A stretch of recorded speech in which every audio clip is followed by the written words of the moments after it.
आदमी की सनक और बौखलाहट ने इस देश को उस कगार पर लाकर आज खड़ा कर दिया है कि हमारी पहचान पर सवाल उठ रहा है। और मां के नाम के साथ खिलवाड़ कौन करता है? आपने तो वो दुष्कर्म भी करके दिखा दिया। इस देश में एक संविधान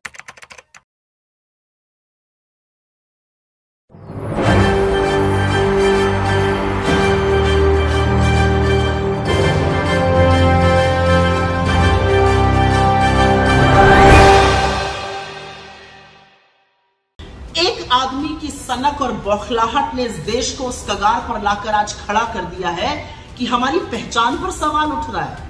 हमारे नाम पर फप्तियां कसी जा रही हैं। सोशल मीडिया में और मीडिया में जोक्स चल रहे हैं, चुटकुले बनाए जा रहे हैं इंडिया और भारत को लेकर। यह आपकी सनक और आपकी नफरत का नतीजा है मोदी जी। मुझे पता है कि आप इंडिया से डरते हैं, मुझे पता है कि आप अपने विपक्ष से नफरत करते हैं, लेकिन हमसे नफरत करते तो आप दुश्मनी देश से निभाने लगे। इस देश को हम लोग अपनी मां कहते हैं और मां के नाम के साथ खिलवाड़ कौन करता है?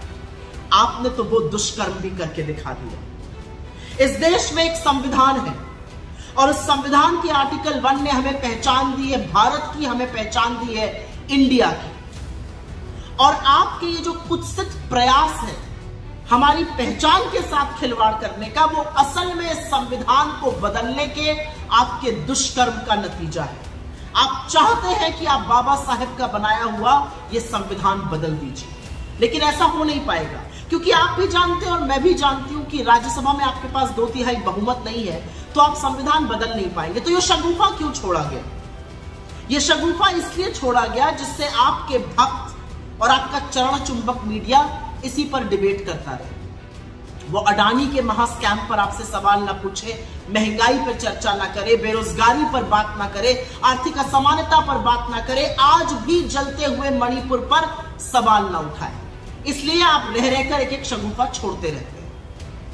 लेकिन क्योंकि आपने भारत और इंडिया का शगुफा छोड़ ही दिया है, तो 2-4 बातें कह देती हूं। 100 रुपए का पेट्रोल इंडिया भी खरीद रहा है, 100 ही रुपए का पेट्रोल भारत भी खरीद रहा है। आटे पर जीएसटी आपने इंडिया के लिए भी लगाई है और भारत के लिए भी लगाई है। बेरोजगारी से इस देश का युवा इंडिया में भी जूझ रहा है और भारत में भी जूझ रहा है। आर्थिक असमानता से लोग त्रस्त है इंडिया में भी और लोग त्रस्त है भारत में भी। जलते हुए मणिपुर को देखकर इंडिया भी कांप उठता है और जलते हुए मणिपुर को देखकर भारत की आत्मा भी सिहर जाती है।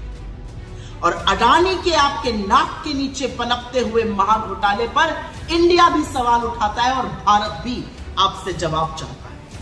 तो सबसे पहले तो विभाजन की, नफरत की इस राजनीति से निकलिए, अपनी सनक, अपनी बौखलाहट छोड़िए और कृपया करके ये हाथ जोड़कर करबद्ध निवेदन है आपसे, इस देश को अपनी बनाई हुई महंगाई से, अपनी बनाई हुई बेरोजगारी से, अपनी लगाई हुई नफरत की आग से, अपनी बनाई हुई आर्थिक असमानता से, अपने बनाए हुए अडानी के महाघोटाले से बख्श दीजिए इंडिया और भारत दोनों को। और आप किससे मुकाबला करने चले हैं? आप इंडिया बनाम भारत करिएगा। अरे हम वो लोग हैं जहां पर हमारे नेता ने 4000 किलोमीटर इस देश के पैदल नाप दिए कन्याकुमारी से कश्मीर, जिससे कि भारत जुड़ा रहे। भारत जोड़ो यात्रा आपको जवाब है आपकी नफरत और आपकी कुत्सित राजनीति का। और जब हम कहते हैं जुड़ेगा भारत और जीतेगा इंडिया, तो आपकी बौखलाहट, आपकी घबराहट स्वाभाविक है।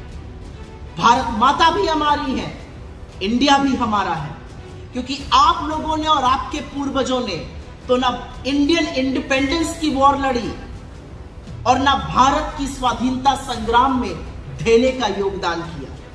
आप तब भी अंग्रेजों के साथ खड़े थे और तब भी कंस्पिरेसी करते थे। आज भी इस देश के 140 करोड़ लोगों के खिलाफ आपके ये जो प्रयास हैं वो कंस्पिरेसी है, वो साजिश है, वो षड्यंत्र है लोगों के खिलाफ, लोगों को उनके मुद्दों से विमुख रखने का।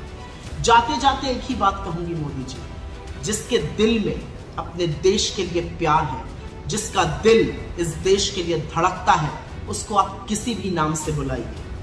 उसका दिल, उसका जमीर हिंदुस्तान के लिए है, इंडिया के लिए है, भारत के लिए।